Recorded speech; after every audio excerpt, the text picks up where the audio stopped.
My name is Steve G. I'm recovering from the life I used to live, and this is my story on Inside Addiction.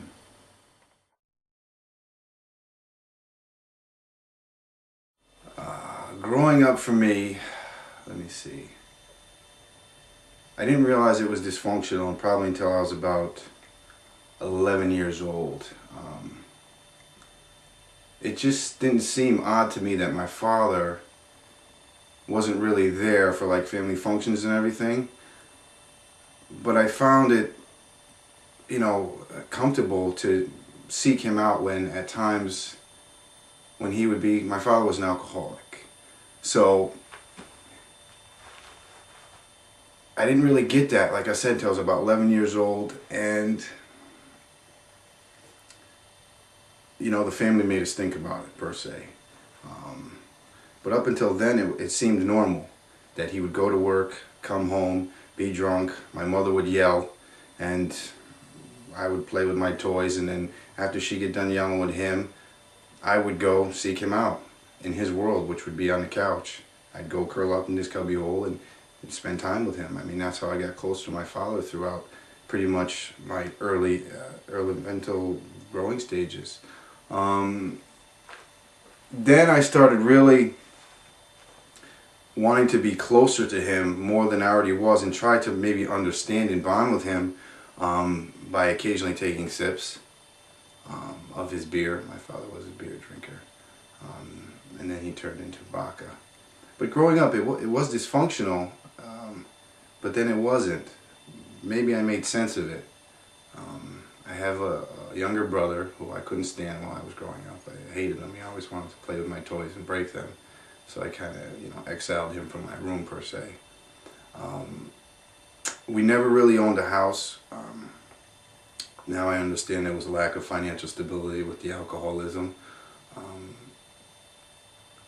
I played sports, I did well until I got into junior high school. That's when I really started experimenting, drinking with my father. And got introduced, I met a friend of mine who was really heavy into marijuana at 13 years old. He come from that whole stoner family, so that kind of welcomed me, which made a perfect fit. Let me see. Hated my brother. Really didn't really get along with my mother too much because she was she was angry. Now I understand she was very, very angry. Growing up, living with an alcoholic and having that whole dysfunction, it just didn't seem, I'm surprised she stayed as long as she did. After, let me see, going to 11, some parts are really hazy, but junior high is when I really got into really using. I'm really getting away from being athletic. I played sports. I was a football guy, baseball guy. Welcome to the wonderful world of, addiction. Childhood. Let me see here, teenage years. Started dibbling dabbling at the age of 13 with the marijuana and the alcoholism. Still was in school. My grades were declining. Wasn't putting out on the team. Played football, baseball. Prior to really using heavy, made the all-star team. Definitely in baseball. Babe Ruth. Played any position. Excelled well. Probably could have got a scholarship. I really didn't favor the addiction world. But really set off probably 15, 16.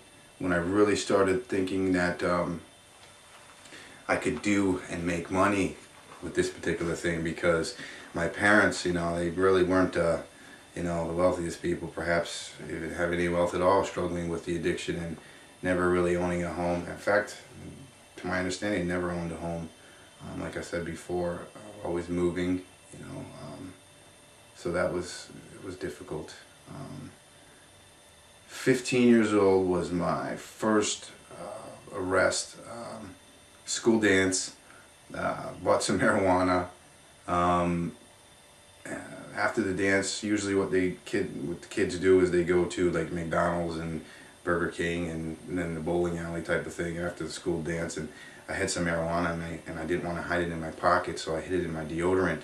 And naturally, I think a fight or something broke out, and the police were called, and I got nervous, and I hid the marijuana inside of the top of the deodorant cap. And the police that were there observed this, and I tried to put it on a vehicle about 10 feet away from me, and you know, naturally that was really very suspicious. And so the officers came over, and next thing you know, I believe that was one of my first arrests. 15, that was more like a youthful thing. Parents got called, disappointed, but that didn't stop me. I mean, I kept going. By this time, I'm smoking weed every day. Alcohol really wasn't my big thing. I mean, I did it if my father had beer in there, if I didn't have any marijuana. But I really, really liked the effects of marijuana, how it made me feel. It made me feel numb, so I didn't really have to focus on feeling anything. At this time, I knew it was dysfunctional in my home. I mean, it just wasn't right that my mom would scream and my dad would drink, and I didn't like my brother. And these things, you know, some of my other friends didn't have these problems. 16 years old, I tried cocaine for the first time. That was an experience. I was nervous and scared, but I tried it, but I liked it. It made me feel almost like a superhuman. And you know, I dibbled and dabbled with that for a little while, and then I found myself at 17 years old in rehab, heavily smoking marijuana, cocaine. I started selling cocaine prior to my being in the rehab and using it, and this became a problem. By this time, I quit school, and I needed some help. I knew I needed help. This was not normal for me, and I knew my life was fastly crashing hard. So I went to rehab at 17 years old. I went to, I remember it all now. 17 years old, went to rehab in Ephrata, Pennsylvania, called a place called the Terraces. And this is where I learned to actually deal with some feelings and say to myself that I actually want to do something different with my life.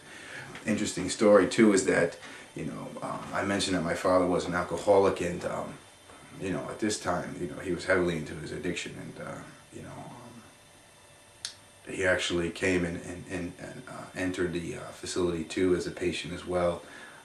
Maybe I inspired him to want to come in and do something differently, and you know, I was happy about that. You know, I didn't have any feelings of, oh, how the hell can you be in here? You're my dad. I was actually really, really happy that he was in the rehab with me, because we were doing something, trying to change and get rid of these things that were hurting us. He came into rehab the same time you did, so you and your father went to rehab together? Yeah. Yeah. Yeah. So that was pretty powerful for me. And I remember it was a 28-day program, and at the end of 28 days I didn't want to leave, because I didn't want to go back to the way I was living, because I knew how tempting it was, and the neighborhood I was in really wasn't all the best of neighborhoods growing up in you know, Schenectady. I had to go home. He still stayed there for a little while, and I went home, and I believe I used again. I didn't have enough strength or will, or who does at 17 years old? I mean, so I ended up asking my mother to go back to the facility, you know, because I loved it there. If I could live there forever, I probably would at that time. So I could only go back for a week, because that's all insurance would pay for.